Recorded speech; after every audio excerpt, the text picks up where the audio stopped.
Uy, Bog, nakita mo yan?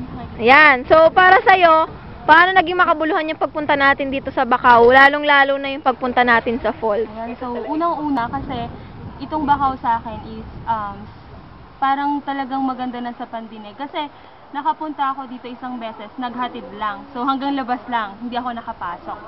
So, first time ko to.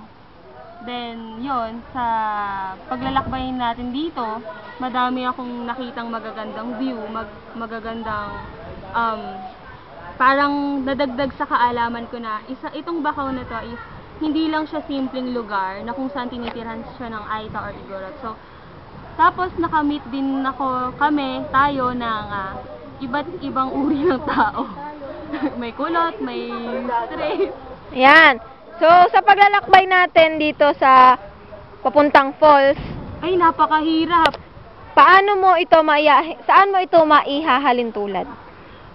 Ihahalin tulad ko yung paglalakbay natin sa falls. Siguro hindi na paglalakbay na ba? Sige. Ito yung ng isang langgam.